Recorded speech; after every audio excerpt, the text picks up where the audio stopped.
Rafael Nadal, Alexander Zverev, Casper Ruud, Marin Cilic. Ce sont les affiches des demi-finales de Roland-Garros. Deux de ces hommes vont aller en finale et un va remporter le titre.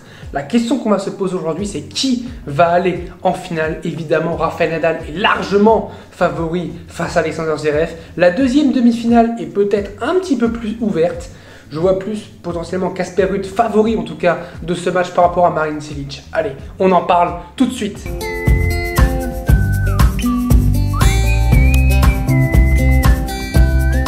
Salut à tous, j'espère que vous allez bien. Je suis très heureux pour une nouvelle vidéo. Aujourd'hui, on va parler de cette demi-finale masculine entre Alexander Zverev, Rafael Nadal, entre Casper Ruud et Marin Cilic. Les demi-finales féminines sont déroulées aujourd'hui avec la victoire de Swiatek, encore une fois expéditive, 33e ou 34e victoire, je sais même plus, c'est tellement énorme, on se rend pas compte, ça fait depuis février qu'elle n'a pas perdu, nous sommes début juin, ça fait depuis février qu'elle n'a pas perdu, ça fait 5 mois maintenant que Swiatek ne perd plus un match de tennis, c'est colossal. Alors elle roule tout droit, elle file tout droit vers son deuxième titre à Roland-Garros, à moins que Korigov vienne l'en empêcher, à moins que Korigov vienne la battre. Ça va être chaud pour Korigov, mais pourquoi pas. En tout cas, ça serait vraiment bien qu'il y ait une petite rivalité entre les deux, voilà, parce que ce qui est bien déjà dans le tennis féminin, c'est qu'on a vraiment une vraie leader avec Swiatek, mais il lui manque quelqu'un, quoi. Il lui manque quelqu'un pour la challenger, pour voilà, lui montrer le niveau, parce que là, elle est toute seule et elle s'éclate. Franchement, elle s'éclate, elle est au-dessus de tout le monde. Kontaveit qui va passer numéro 2 mondial, elle est clairement en dessous de Swiatek, donc il n'y a vraiment rien à dire sur Iga Swiatek.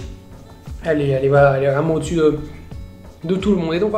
Et donc on commence avec la première demi-finale masculine entre Rafael Nadal, le maître des lieux, le roi de la terre battue, qui l'a encore montré face à Novak Djokovic, face à Alexander Zverev, très solide, très consistant, face à Carlos Alcaraz. Il sait comment battre. Deux Espagnols, ça fait 2 Espagnols à la suite qui bat sur ce Roland-Garros, Zapata Miralles en 8e de finale. Et évidemment Carlos Alcaraz en quart de finale, donc il peut en enchaîner 3, on sait qu'on dit souvent jamais 2 sans 3. Alors là le troisième c'est quand même un peu plus dur, mais on sait jamais, un match qui pourrait se jouer en indoor. Le match sera à 15h, mais il pourrait se jouer en indoor parce qu'il prévoit quand même un sale temps a priori demain, donc ça peut jouer en indoor. Évidemment ça va changer beaucoup de choses parce que dans les conditions extérieures, Nadal est archi favori, son lift va gêner Alexander Zverev, il retourne très bien, voilà, il n'y a pas de problème. Mais si c'est en indoor, la qualité de service de Zverev peut vraiment pas faire parler. Le lift de Nadal va être un petit peu moins lifté, et puis voilà, mais Nadal reste quand même archi favori, il a battu Djokovic dans ces conditions-là en 2020, c'est pas Zverev qui lui fait peur, évidemment, ça va pas trop le déranger, mais je tiens quand même à dire que si c'est en indoor, pour moi Zverev a peut-être un peu plus de chance que si c'est en extérieur. Si c'est en extérieur, pour moi c'est Nadal vraiment facile, enfin pas facilement, peut-être un 4-7, mais c'est Nadal qui gagne ce match à la fin, je pense, au bout d'un moment. Mais si c'est en indoor, attention, ça peut être le piège quand même pour Rafael Nadal si les conditions de jeu ne sont pas permises. Nadal, je le rappelle, mène 6-3 au head-to-head, mais Zverev a remporté 3 des 4 dernières confrontations entre ces deux joueurs, donc méfiance, peut-être que Zverev maintenant sait comment gérer Rafael Nadal. On l'a vu face à Alcaraz, il a très bien joué son match, il a vraiment été très consistant.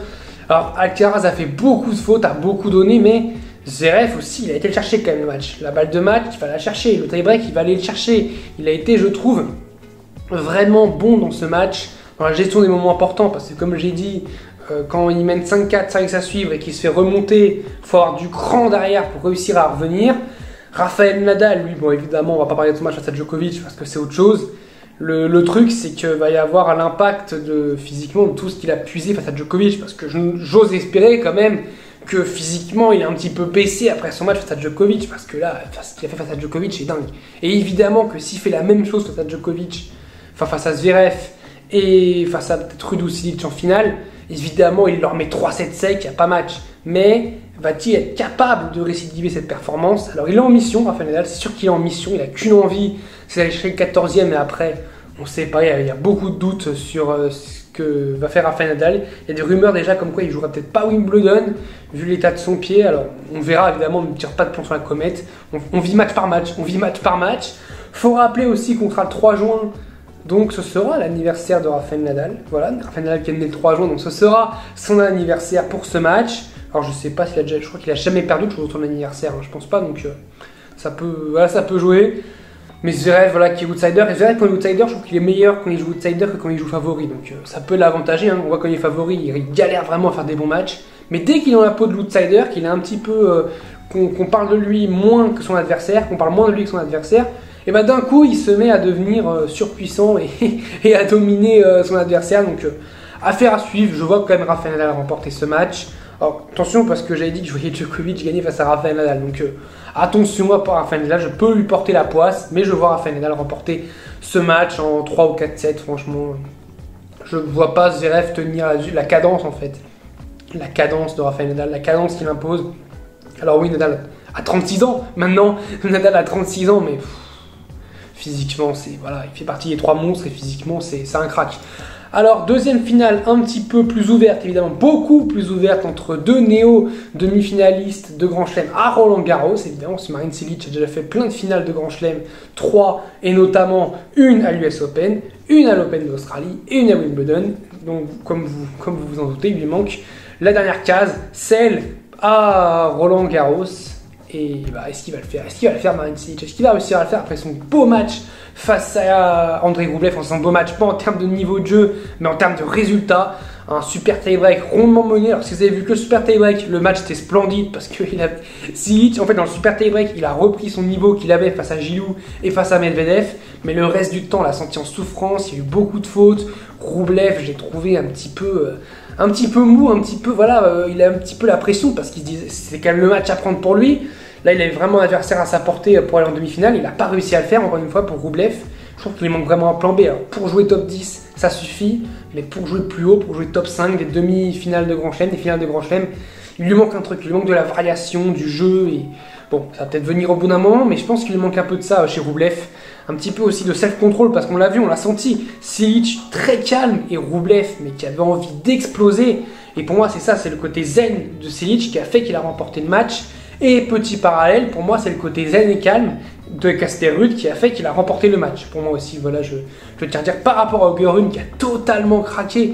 J'ai trouvé vraiment très limite. Alors, Holger Rune, j'aime bien son jeu, j'aime bien ce qu'il fait, mais là, j'ai quand même trouvé assez limite sur le match face à Casper Ruud, très limite à parler tout le temps, contester avec l'arbitre, à virer sa mère. Bon, alors, Marion Bartoli a bien viré son père, il y en a bien qui virent des gens. Andy Murray avait viré Nelson Montfort de sa boxe, bon ça c'est autre chose, mais petite anecdote.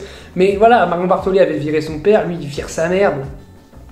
Alors après il fait ce qu'il veut, hein, comment dire, si ça se passe bien après entre eux, mais je trouve qu'avec Casper Ruud, même l'attitude avec Casper Ruud n'a pas été bonne, parce qu'on voit Casper Ruud dès le début du match, quand il y avait des points un petit peu litigieux, il lui donnait le point, voilà, il disait allez c'est bon, elle est bonne, je te donne le point. Et à un moment, la balle, elle retombe à ça, on le voit, la balle elle est à ça. Et Rune, il demande à Ruud, va aller voir la marque. Et Ruud, il lui disait t'es bien gentil, mais la balle elle est faute de ça. Et il lui a très très mal parlé derrière, Rune. La poignée de main a été assez sèche. Franchement, je l'ai trouvé un petit peu. Franchement, c'est un peu débile parce qu'on va retenir que ça. En fait, ça, on va pas retenir le niveau de jeu énorme qu'il a eu. Alors, pas pendant le premier set évidemment, pas pendant un set et demi. Mais voilà, le deuxième et troisième set qui sont splendides.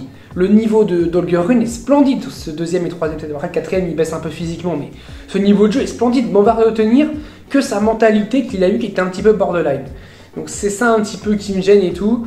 Après, on peut l'excuser, il a 19 ans et tout, voilà. Moi, je veux bien qu'on l'excuse, mais je veux pas non plus qu'on fasse, voilà, comme c'est Holger Rune, on peut l'excuser. Et s'il y en a un autre qui va le faire, on va pas l'excuser. Par exemple, il y en a beaucoup qui critiquent Novak Djokovic parce que des fois il peut contester des lignes un petit peu, il va faire des pauses toilettes comme Holger Rune d'ailleurs a fait, mais comme c'est Djokovic, on va tout de suite extrémiser ce qu'il fait, mais là comme c'est Holger Rune, on va dire oh bah non c'est pas grave, c'est la jeunesse, donc voilà, j'ai juste pas envie moi qu'on fasse des comparaisons. Pour moi la mentalité là ça a été la même, je trouve même ça a été pire parce que Djokovic il a jamais viré quelqu'un de son box je crois, il a jamais mal parlé à son adversaire si je ne m'abuse. Alors, il a peut-être eu des comportements aussi un petit peu borderline, mais tout le monde de toute façon a des comportements des fois dans des moments chauds. Alors Casper Ruud lui évidemment non, parce que Casper Ruud lui c'est un amour hein, le gars, c'est une crème hein. T'es capable de l'insulter, il est capable de lui dire merci, mais c'est Casper Ruud il est exceptionnel franchement, j'adore ce joueur et j'adore cette mentalité surtout.